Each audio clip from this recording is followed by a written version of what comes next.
Essa imagem mostra bastante o quanto Alexandre de Moraes está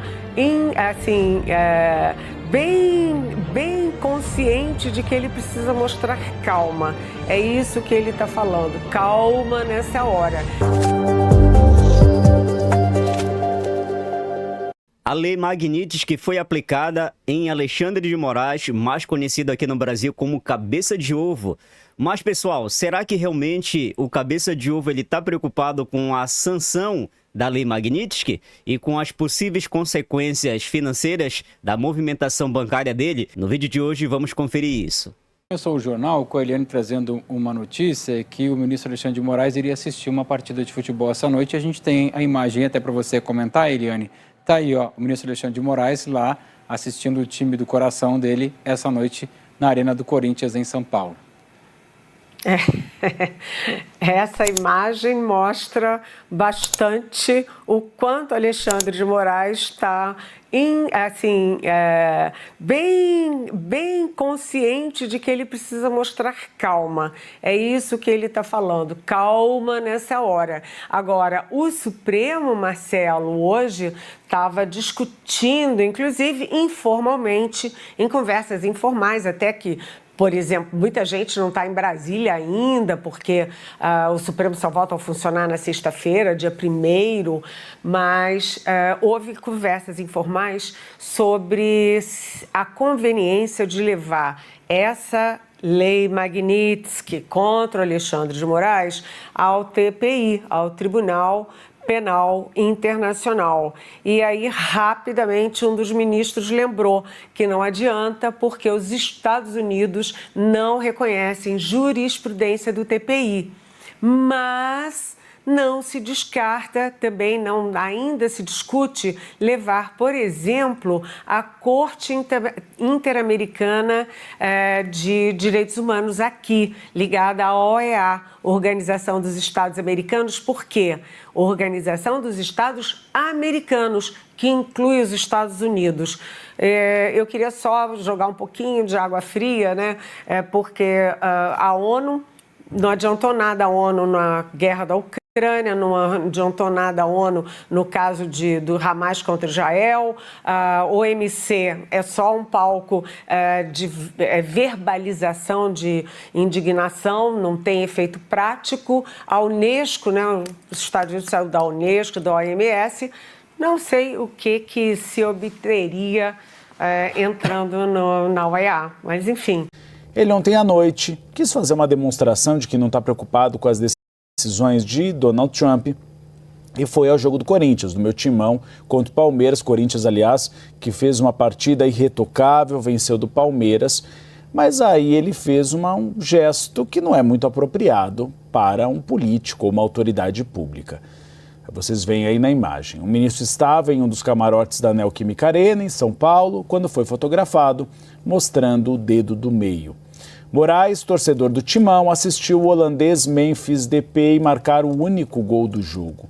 Horas antes de assistir a partida, Moraes foi sancionado pelo governo dos Estados Unidos com a chamada Lei Magnitsky, um instrumento que prevê medidas contra agentes que, na avaliação de Washington, reprimem as denúncias de corrupção, cerceiam liberdades fundamentais ou atuam contra eleições democráticas.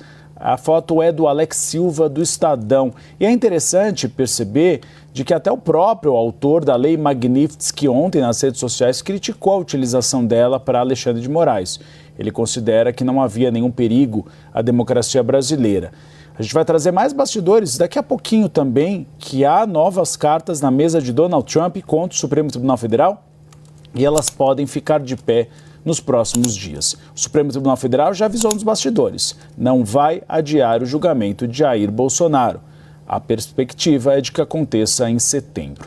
Bem, pessoal, agora nesse trecho a gente vai ver Gilmar Mendes se reunindo com bolsonaristas para tratar a questão dos aliados serem tramitados em relação à primeira instância, que na verdade esse é o correto. Vamos lá conferir. Início de diálogo entre aliados do ex-presidente Jair Bolsonaro e o ministro do Supremo Tribunal Federal, Gilmar Mendes.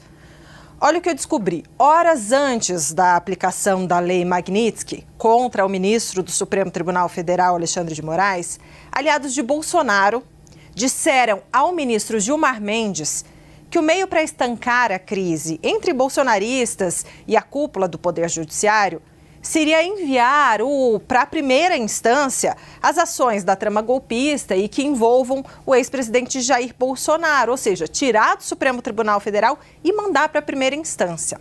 A conversa aconteceu na segunda-feira desta semana, início dessa semana, durante um encontro que foi pedido por Gilmar Mendes. Quem que participou desse jantar? O presidente do PL, Valdemar Costa Neto, o líder do PL na Câmara, deputado Sóstenes Cavalcante, o líder da oposição no Senado, Rogério Marinho, e o ex-presidente da Câmara, Rodrigo Maia, que foi quem intermediou esse encontro. Durante essa reunião, Gilmar Mendes foi avisado pelos bolsonaristas de que o governo americano aplicaria a Lei Magnitsky ali nos dias seguintes, nos próximos dias, contra autoridades brasileiras, tendo Alexandre de Moraes e possivelmente outros ministros do Supremo também como alvos. Segundo eu apurei, Gilmar teria respondido o seguinte: se isso de fato ocorresse, a aplicação da Lei Magnitsky, o Supremo poderia determinar que as instituições financeiras que atuam aqui no Brasil não cumpram ordens vindas dos Estados Unidos.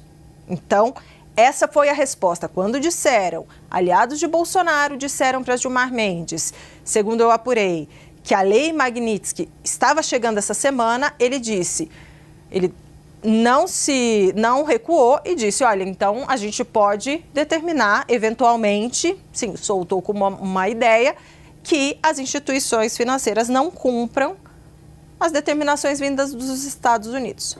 Também apurei que essa conversa, esse jantar entre bolsonaristas e Gilmar Mendes, durou cerca de 2h30 e foi considerada uma conversa muito dura e ruim.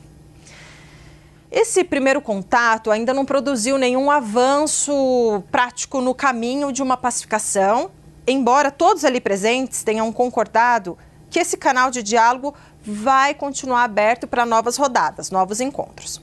Isso foi na segunda-feira. Na terça-feira, apurei que o ministro Gilmar Mendes conversou ao telefone com o advogado Fábio Van Garten, ex-ministro de Bolsonaro. Van Garten havia estado em Miami com o deputado Eduardo Bolsonaro e estava ali com o termômetro calibrado para saber como estava pensando o filho de Jair Bolsonaro. Segundo pessoas que conversaram com o aliado de Bolsonaro, essa conversa entre Van Garten e Gilmar Mendes caminhou melhor. Até porque eles têm uma relação antiga entre o ministro Supremo e o advogado, mas eles caminharam ali no sentido de que é preciso encontrar um denominador comum para aplacar a crise. Embora não tenha havido pontos de consenso, a abertura de Gilmar Mendes para dialogar deixou o entorno de Bolsonaro com alguma esperança de mudança no rumo do processo e pegando o voto divergente de Luiz Fux como uma oportunidade para isso. Então, pessoal, a gente viu na matéria como é que está Alexandre de Moraes após a aplicação da lei e a gente percebe que o cara, ele meio que está nem aí, né? O ar que ele passa parece que ele está despreocupado. E assim, se a gente for olhar friamente diante desse contexto, né, geopolítico, a gente percebe que a Lei Magnitsky, ela vai ajudar bastante a esse contexto das ações de Alexandre de Moraes aqui no Brasil. Agora, o que tem que acontecer é uma pressão no Senado. É através do Senado que a gente vai conseguir tirar a autoridade monocrática do STF. Então, a Lei Magnitsky, ela é interessante, ela vai provocar uma consequência negativa, sobretudo na questão financeira, né, das transações bancárias aí do cabeça de ovo. No entanto, o problema para ser resolvido tem que partir do Senado. E você, o que acha de toda essa situação? Deixa nos comentários aqui que vai ser muito importante a tua opinião pra gente. Não esquece de dar like e principalmente se inscrever pro nosso aumento aqui na plataforma, beleza? Te espero na próxima. Fui!